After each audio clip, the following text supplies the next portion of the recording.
going to speak from more of a game theoretical perspective than say like a developer's perspective. I ruffle a lot of feathers when I express my concern here. It's also true that if you're a pessimist, whatever, you're going to be right about 50% of the time, right? So I don't want to just be a doomer. But I do have concerns. Like it's just that it's a concern. The likelihood of them being successful with a merge, I think.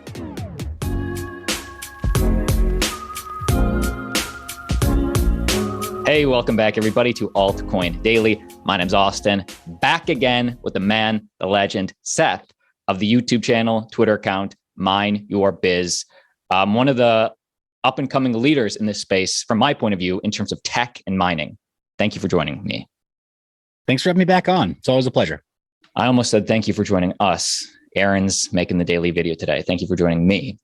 But as I think most of the people saw the interview that dropped a few days ago, went over the metaverse, Mark Zuckerberg, there's a link down below.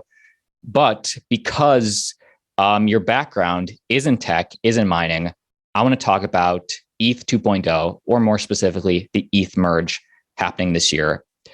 Are you bullish on that? I kind of feel like I'm along for the ride. I'm very conflicted on the ETH merge, just having such strong ties to the GPU mining community.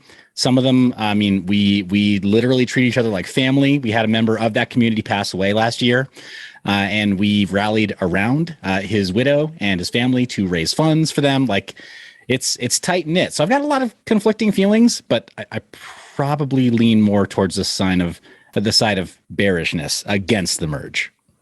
I'm going to love this conversation because I feel most people their default is bullish. So I want to pick your brain. For the folks at home that maybe are newer into crypto, what is the merge from like the average person's point of view? How will it affect me as an ETH holder? Okay, so first question, what is the merge? It's essentially the current, they're not calling it a test net, but the beacon chain, which is a version of Ethereum that is running right now. It's in operation as of the time of recording right now that allows for Ethereum holders to commit their Ether to proof of stake and to earn rewards to in a proof of stake earning paradigm, right? For the validated network instead of proof of work. The merge will be at a future time.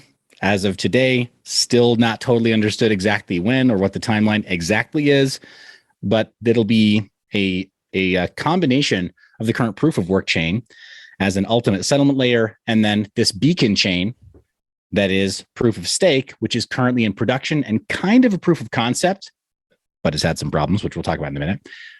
And if you're holding on to Ether, but you're not a miner, you might be looking forward to this time in the future, whenever it happens, as a means of getting yield on your Ether holdings without having to really do much of a technical nature, not setting up a server or buying a warehouse full of GPUs or anything that's very challenging from an IT perspective, but just putting your Ether holdings at stake and then getting a trickle of yield over time.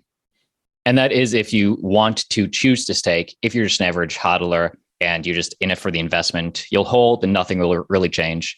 Let's go a little further, because this is a huge unknown, sort of the biggest upgrade in cryptocurrency happening presumably later this year. What are your concerns? Or I don't even want to frame it like that, but why aren't you as bullish, or what are you bullish on? Yeah, so I do have some concerns. I'm glad that I know you kind of brought it back to a different framing for the question. I do have some concerns. Tell me. And that's why I'm not so bullish. And one of the concerns is that, not too long ago, as of the time of recording, not too long ago, we saw that the beacon chain, it had a full, what's called a reorg, a full rewrite, essentially, of 7 full blocks. That's a lot in blockchain time. That would be the equivalent of, say, the current Ethereum main chain that is powered by proof of work. That would be sort of the equivalent of it being taken over for a little over a minute and a half by literally millions of GPUs from an unknown source, from an unknown actor coming in and attacking the network and being able to have their way with the chain, rewrite transactions, reverse transactions, double spend, steal NFTs, go and plunder exchange wallets, and do all kinds of stuff that during that period of time was executed on the chain. They can just rewrite. that happened on the Beacon chain recently. I mean, really very, very recently. It's this whole like, yeah, that case is not closed yet. The body's not even cold yet for that particular problem. So I do have big concerns with the Ethereum core developers saying, no big deal. To push back though, this is the time you're supposed to find these problems. Like they are still in the test early phase. It is. And then when you find a problem like this, generally speaking, what you do is you kick the time to commit the mainnet or to commit to the mainnet, you kick it back a few months. You don't say, well, this steals our resolve. We're definitely going to launch on time. You say, we found a problem. This is cause for concern because an unknown attacker was able to fully rewrite blocks on the chain. This is massive. This is the sort of problem that is akin, like it's in blockchain terms, this is like a biblical problem, right? In the same way that Terra and UST had like a meltdown of biblical proportions. If there were serious money at stake flowing in and out of exchanges that were dependent on that beacon chain, which is the same technology that will exist after the merge, then we would be hearing about it from all the mainstream media. They would be saying, well, some unknown attacker stole billions of dollars of value. And look, these investment groups and these other brokerages, they had all their portfolios drained of billions of dollars of value. Like we would not hear the end of it as crypto and blockchain educators. It would dominate our news cycle for a couple of weeks. So it's huge. And obviously we don't know. Would you say it's in your opinion, 50-50 that you think, oh, it might be good, it might be a success, it might not be a success, or would you say 60% not a success in your mind right now as a tech guy coming from the miner point of view? What are your thoughts? Well, my thought is that the fact that it happened, I'm going to speak from more of a game theoretical perspective than say like a developer's perspective. I ruffle a lot of feathers when I express my concern here. It's also true that if you're a pessimist, whatever, you're going to be right about 50% of the time, right? So I don't want to just be a doomer. But I do have concerns. Like it's just that it's a concern. The likelihood of them being successful with a merge, I think very, very high, very, very good. The likelihood, but I don't think that I think that the optics of the Ethereum core developers saying, "Oh, we had this massive, like what is usually a catastrophic problem." It's usually considered a catastrophic problem to have a blockchain reorganized in the way that they did. For them to do that and be so flippant and glib about it and say, no, we're still on track. This is the date. That decreases my confidence. And that makes me think like, oh yeah, now we're in the realm of being able to assign a percentage of, likelihood of success. So it makes me more inclined to say like, oh yeah, we're only 70% likely to see this thing go off without a hitch because we already saw the worst case scenario. So if they have not been able to assuage public fears of it happening again, then we could see it happen again. Let's now switch mindset and say like, hey, if this thing is a success, Vitalik's a smart guy. They have some of the best developers in the world working on this. If a success, how does that bode for the other L1s in the space? Avalanche, Cardano, Solana, the competitors. Yeah, that's a great question. I think there's still a huge opportunity for L1s that use a similar tech to Ethereum's. For your audience's benefit, I'm going to call all of the competing L1s that can be used with MetaMask, call them EVM chains, because they use a system like the Ethereum virtual machine, and they're typically used for side chain scaling. So I'll just say Polygon, Matic, for example. Some people love it, some people hate it.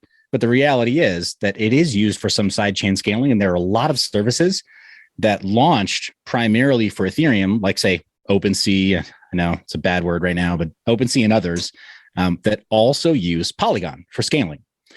Those systems that use the EVM structure and that EVM architecture, they're going to continue to have great success after the merge because the merge itself won't actually improve Ethereum's scale or decrease its fees. And most people don't realize this. So Bullish I've just learned this. Yeah. A couple of weeks ago. Bullish it's kind of frightening though, right? You look at it and you're like, wait, then why are we all excited? Because it's a narrative that will get some of retail excited, including some of the brokerages that are holding retail's money. So it is a really positive narrative. And there's a lot of bullishness and what is the word? What is it? I don't want to say it's not ignorance, but it's uninformed optimism, right? Sort of irrational exuberance surrounding this event. But why? Nobody can really give you a good reason why we should be excited about that, other than cool. It's a checkbox, very, very high on a long list. And it's an early milestone on a long roadmap. So yeah, the L1s that are patterned that way will do very well because they're going to continue to help Ethereum scale before Ethereum can scale itself. And I'm going to leave. We did an interview a couple weeks ago, if not a month ago, with an Ethereum maximalist, Anthony Sassano of the Daily GUI. I'm going to link that down below as well, because I just like different opinions. And I think I always love, the tech perspective you come with in the space.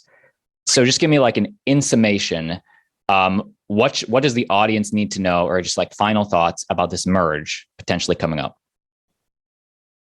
I think from a game theory perspective, it's important to question narratives, but it's especially important to question narratives from people who are highly interested. Anthony is a rock solid guy, just off the charts intelligent, and I respect him a lot as well. But I also understand that he's incentivized to see the merge very successful. He's not incentivized any other way. So my incentive is a lot like yours, Austin. I need to put my money where my mouth is, and I need to see that my bets play out. I cannot operate on the hope that the tech will work. I need to know that it will work so that I don't place my bets incorrectly. But yeah, I think that's the biggest thing is question really strong narratives. I'm not a maximalist either for or against Ethereum. And I'm also not trying to whatever, glass half full, glass half empty, glass full of piss. I'm not that guy either, right? I am just really trying to very realistically, eyes wide open, evaluate it. So yeah, I'm questioning the narratives, and I urge your audience to do the same. And that's healthy. I think everybody should encourage that, as most people do. The links for Seth, mine, your biz are down below on Twitter, on YouTube. Thanks, man.